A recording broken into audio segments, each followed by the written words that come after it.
Bom dia a todos, a paz de Jesus esteja conosco.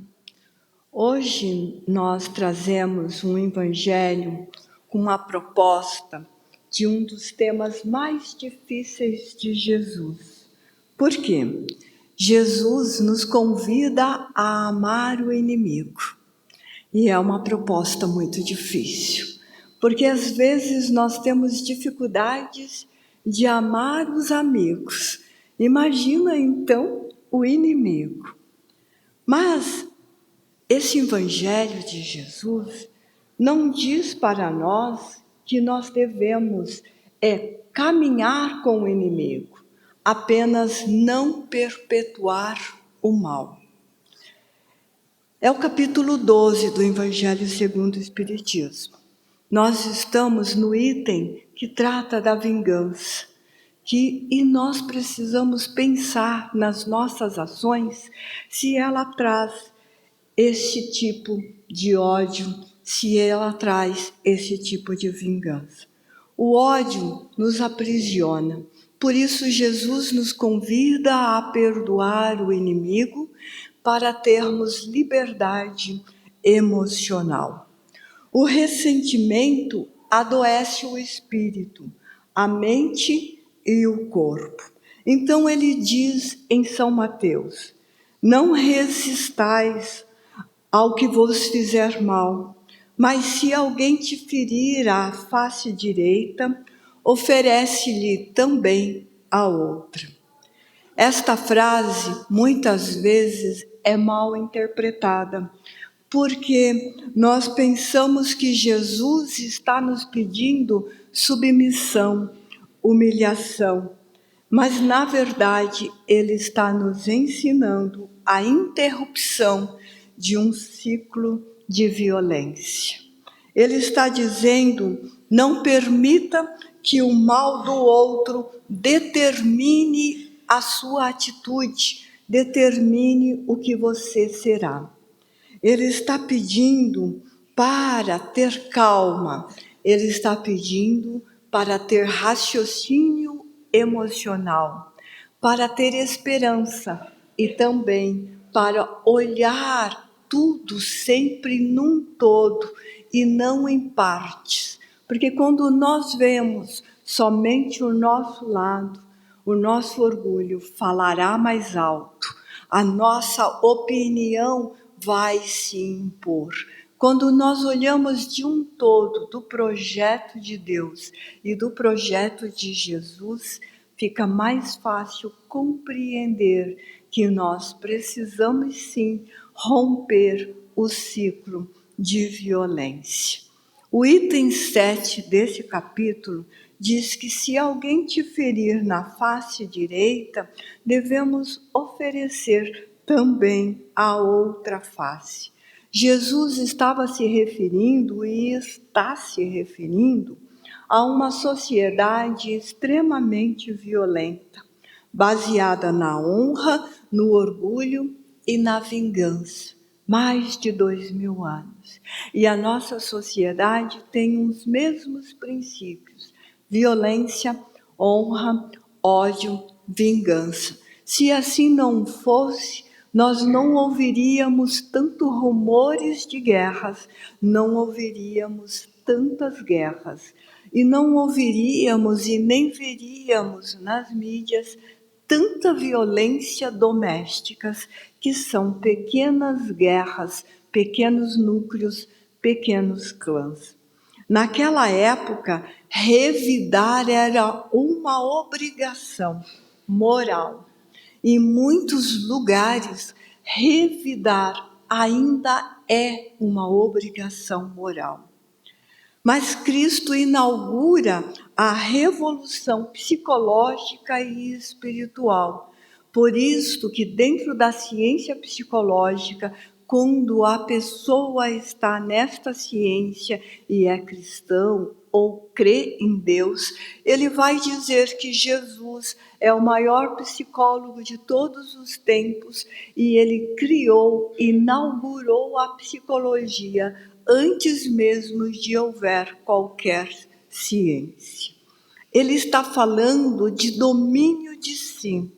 Allan Kardec esclarece nesse item que oferecer a outra face não significa estimular injustiças, mas recusar-se a responder o mal com outro mal. Porque quando respondemos com ódio, nos tornamos semelhantes ao agressor. A neurociência moderna começa a confirmar isto ao dizer que quando alguém revive continuamente uma mágoa, o cérebro reativa circuitos emocionais de ameaça. O organismo libera cortisol, adrenalina e mantém o corpo num estado de defesa contínua.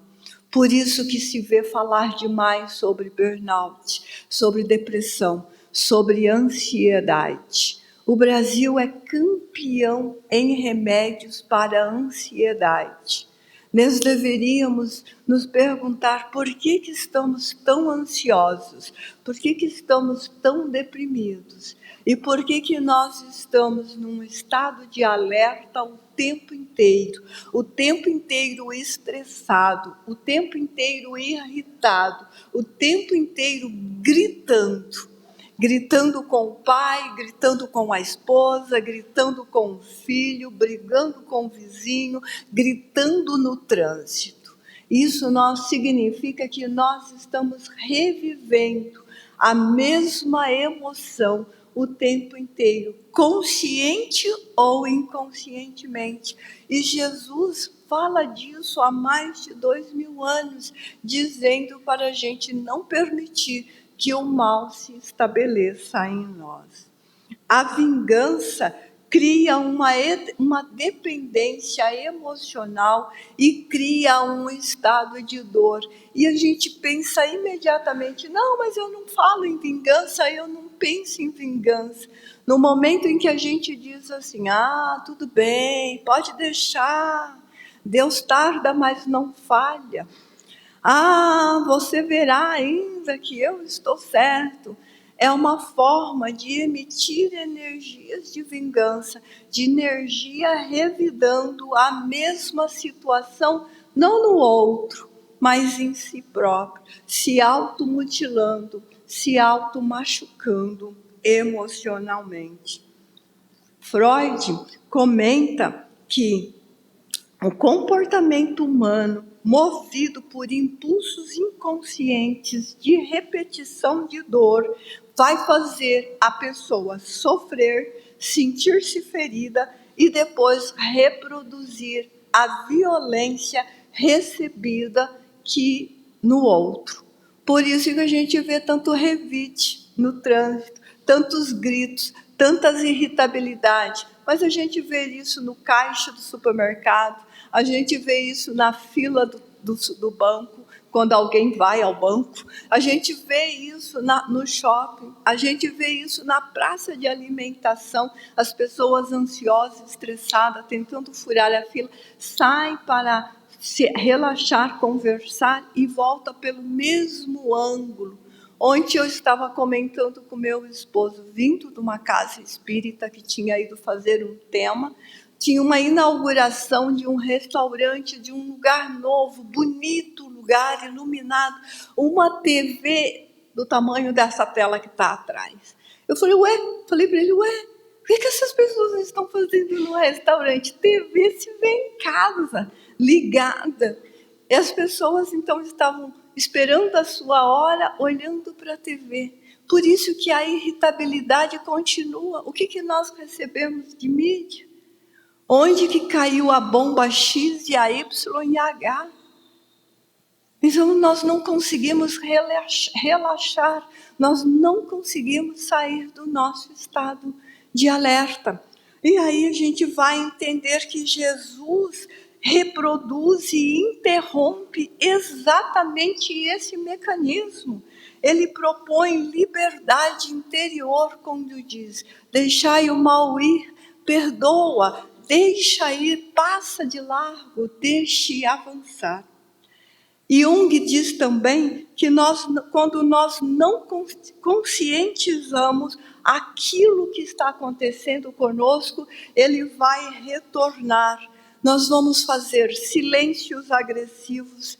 Quem nunca viveu 15 dias de bico de marido e mulher não está bem casado no planeta Terra. 15 dias, não converso com você, somente o necessário. Não fale comigo. Isso é um silêncio agressivo. Indiferenças, ironias, humilhações, desejo secreto de ver o outro feliz. Testar, a lei de Deus é justa, ela não falha. Aquilo que você planta aqui, você colhe. Olha a gente agorando a colheita do outro. E nós não temos consciência disso. O tempo todo que nós estamos fazendo isso, nós estamos agredindo, não estamos oferecendo a outra face pedida por Jesus. E Jesus também combate os preconceitos do coração, porque o preconceito nasce quando reduzimos alguém ao erro que ela cometeu. Ai, está dando uma de boazinha agora, mas eu conheço o passado dela faz século. Você não imagina o que ela foi lá atrás. Nós estamos ativando o preconceito, nós estamos julgando, nós estamos falando de coisas que não há necessidade. O passado já foi, não deve retornar, já aconteceu, deve ficar lá. A pessoa deixa de viver a alma, os sentimentos verdadeiros da alma, para virar um rótulo, para ter a aparência de bom. E Jesus diz que o homem colheria a sua própria obra e não a obra do outro. Então, por que nós olhamos tanto para o outro? O amor ao próximo começa pelo amor que temos a nós. Se eu critico demais, se eu julgo demais o outro, eu estou com pouco amor, eu estou com muita amargura, eu estou com muita agressividade, eu estou com muita ironia. Então, o amor que eu ofereço é um amor tóxico, é um amor que faz mal, é um amor que tem a raiz no ódio e não nas virtudes. E nós precisamos nos lembrar disso. Jesus sentava com republicanos, acolhia mulheres marginalizadas, conversava com doentes, tocava os excluídos. Ele lembrando que cada uma dessas coisas era porque ele não pensava no erro, ele pensava no perdão, ele libertava, ele não aprisionava. Viktor Frankl, acho que todo mundo já ouviu falar desse homem. Ele é um sobrevivente dos campos de concentração. Ele dizia assim, e foi assim que ele conseguiu liberdade, foi assim que ele conseguiu sobreviver dentro desses campos. Ao homem pode ser tirado tudo, exceto a última das liberdades humanas, escolher as suas atitudes. Ele escolheu não fazer parte daquilo, ele escolheu o perdão, ele escolheu a sobrevivência, ele escolheu curar a sua alma. Por isso que quando ele sai dali, ele vai escrever o livro O Sentido da Vida, entre outros. Um homem que vale a pena ser lido e estudado. Mesmo cercado pelo horror, ele percebeu que o ódio destrói primeiro quem carrega. Então, quando nós carregamos esse tóxico no coração, nós estamos nos destruindo primeiro. Por isso que tem uma frase que diz que quando nós carregamos o ódio, é como se nós estivéssemos tomando veneno, esperando que o outro morra. Somos nós que vamos perder a oportunidade. Quando dizemos internamente que ele não merece mais viver na humanidade, nós estamos condenando. E o Espiritismo nos esclarece que nós não estamos aqui para julgar, nós estamos aqui para evoluir, nós não estamos aqui para ver a jornada do outro, nós estamos aqui para ver a nossa jornada. Nós não estamos aqui para ver onde o outro tropeça, mas onde nós tropeçamos e nós precisamos levantar e seguir em frente. Anne Sui, uma mulher do Brasil, uma psicóloga bastante conhecida, nos fala que muitas vezes queremos relações perfeitas porque temos dificuldades de suportar as nossas imperfeições. Por isso que nós cobramos que o outro seja perfeito, que o outro seja maravilhoso. Mas você não era assim quando nós namorávamos. Você era gentil, trazia flores. Você não era desta maneira. Mas nós estamos sempre dizendo do outro. E o nosso papel? Será que nós também não éramos de outra maneira na época do namoro? E nós não podemos esquecer que o relacionamento fechado, que é o casamento, que é a clã, as pequenas clãs, onde nós vamos afinar os nossos erros e equívocos do passado e também deste, é um pacote fechado. Lição que eu aprendi nos primeiros meses de casamento, quando eu disse para o meu esposo a primeira vez, isso que você está fazendo, eu não estou concordando. Ele diz, não sei por quê. O casamento é um pacote fechado, você tem que conhecer o meu lado bom e também aquilo que eu ainda não consegui corrigir. E você tem que aceitar, porque eu também estou aceitando os seus. E se nós não nos afinarmos nisso, como é que nós vamos educar filhos? Então, é uma coisa que nós precisamos aprender, que todo mundo tem coisinhas para corrigir, pequenos adendos para melhorar. E todo mundo auxilia um ao outro com a tolerância, com o perdão, oferecendo a outra face, como disse Jesus. A vingança é um últimos vestígios da barbárie humana, porque ela nasce do orgulho ferido. A criatura acredita que precisa devolver, e nós realmente acreditamos que precisamos devolver. Nós acreditamos que precisa devolver o mal para curar a dor. E Jesus nos convida a curar a dor em nós. E não sermos o portador do mal, os portadores do mal. Então nós precisamos colocar ações que estoicos já diz, que Jesus já trouxe. Epíteto, no ano 55, ele nasceu no ano 55 como escravo, foi liberto pelo seu dono, pela inteligência, pelo comportamento e pela maneira de viver. Ele diz, não são os fatos que perturbam o homem, mas a interpretação que faz dele. Então, não são os acontecimentos que nos machucam, e sim o como que nós transformamos esses acontecimentos. Muitas vezes nós revidamos, recontamos, reencenamos, e cada vez que a gente conta uma história de dor, a gente aumenta um ponto dizendo, eu tinha me esquecido de um pequeno detalhe, e aumenta mais uma amargura. Por que nós não falamos das coisas boas com a mesma repetição? Por que é que nós não falamos da felicidade que ocorre em nós?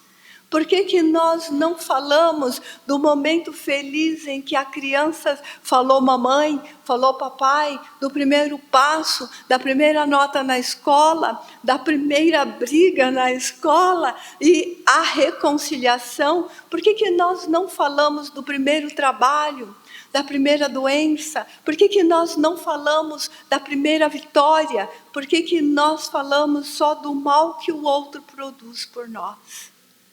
Então nós precisamos aprender a utilizar esse recado de Jesus, que é perdoar e deixar ir, porque nós precisamos cicatrizar em nós a ferida, porque ferida aberta vai doer sempre, vai sangrar sempre, vai infeccionar sempre.